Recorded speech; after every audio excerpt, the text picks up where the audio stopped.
They say a jealous heart is like fire. It burns the one who holds it first. And in the peaceful village of Obohia, that fire once burned between two friends, Ifeoma and Ngozi. Sisters of the River. From childhood, they were inseparable. They shared food, laughter, and secrets. They fetched water together at dawn, sang as they pounded yam in the evenings, and swore under the mango tree that nothing would ever come between them. Whatever life brings, Ngozi used to say, we will rise together. And Ifeoma would smile and reply, together, forever. But forever is a long time, and the heart of man can change like the tides of the river. The seed of envy. As the girls grew into womanhood, their beauty became the talk of the land. But soon, whispers began to favor one more than the other, Ifeoma. She was gentle, graceful, and her laughter felt like a blessing. Even Prince Obinna, the king's only son, could not resist her charm. He visited her mother's stall every market day, buying what he did not need just to see her smile. Ngozi smiled too, on the outside, but inside her heart ached. She began to compare, to question, to covet. Why her, she thought. Why not me? And like a dark vine, jealousy began to twist around her heart. The stranger's offer. One moonlit night, Ngozi sat outside her hut, crying. The sound of her sobs drifted into the forest, and something answered. A shadow moved. An old woman stepped out, bent, dark, her eyes glowing like dying embers. Why do you cry, child of the earth? She asked softly. Ngozi bowed. My friend has everything, beauty, love, attention.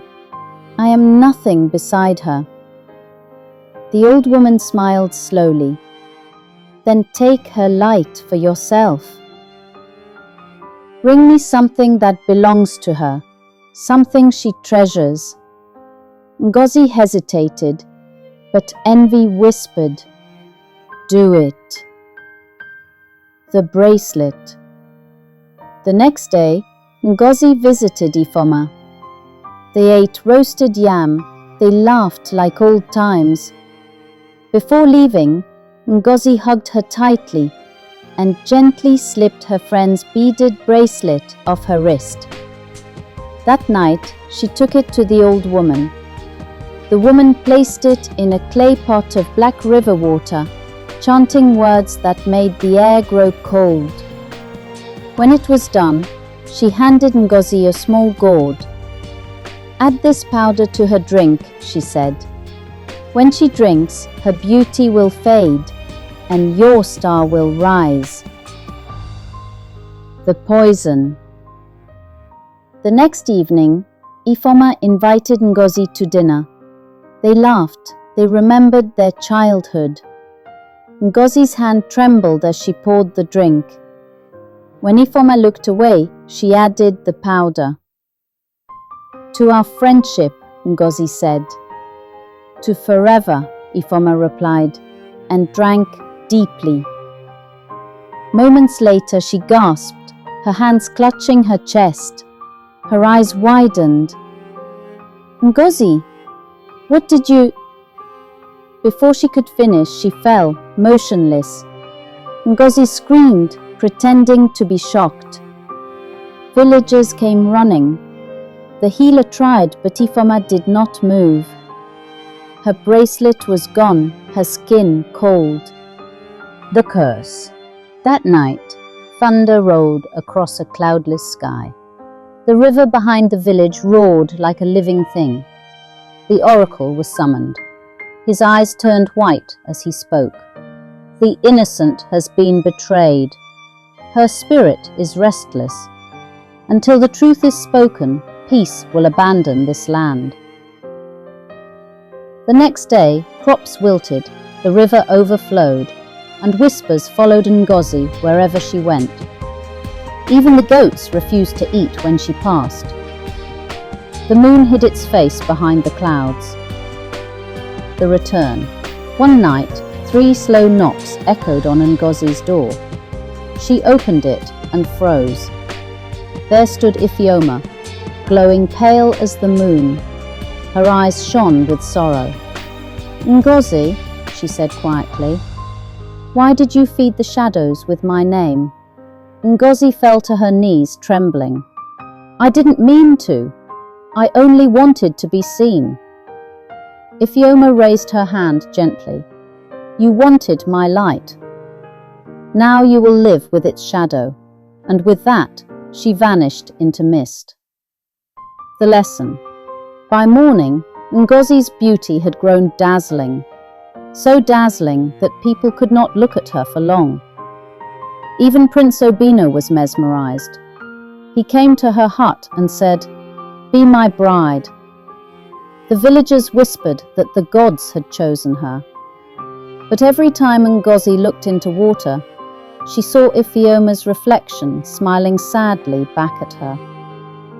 The guilt gnawed at her soul. Her dreams were filled with Ifeoma's voice. On the day of her wedding, when the prince lifted her veil, the crowd gasped. Half of her face was radiant, but the other half had darkened like burnt earth. The prince screamed. The villagers fled. Ngozi ran into the forest, sobbing. Redemption at the river. She ran until she reached the river, the same one that had taken the bracelet. There, standing in the mist, was Ifeoma. Alive, whole, beautiful. "Ifeoma!" Ngozi cried. "You're alive!" Ifeoma nodded slowly. "The powder you gave me made me sleep, but the river spirit spared me. It said one heart must be broken to heal the other." Ngozi fell to her knees. Tears rolled down her face. "I am sorry, Ifeoma. I let darkness use me. I betrayed the one person who loved me most." Ifeoma stepped closer, her eyes soft but firm. "I forgave you the night I awoke, but forgiveness does not erase pain. It only plants a new seed, one that must be watered with truth." She knelt beside Ngozi and touched her cheek. The black marks faded, but a single scar remained, a reminder of what jealousy had done. A new dawn. The next morning the sky cleared. The river calmed. The birds returned. When the villagers saw Ifeoma alive, they rejoiced. And when they saw Ngozi kneeling beside her in tears, they understood. The 2 friends embraced, but not as before. Their friendship was reborn, wiser, softer. Ifeoma's trust would take time to rebuild, but her heart, full of grace, chose peace over bitterness. As the years passed, the 2 women became known as the Sisters of the River, teachers, healers, and protectors of friendship. When young girls quarreled, their mothers would say, "Remember Ifeoma and Ngozi. Even broken hearts can heal when truth flows like water." Moral of the story. Jealousy can destroy even the strongest bond, but humility and truth can build it again. A friend who learns from her mistake is no longer an enemy, but a soul reborn through remorse. True friendship, once lost, may never be the same, but forgiveness can make the river flow again. This is where the story ends, but the lesson never ends. If you love cautionary folk tales with timeless lessons, don't forget to like, share, and subscribe for more powerful stories from the heart of Africa. Until next time, may your heart stay humble, your spirit stay kind, and your path be free from envy's shadow.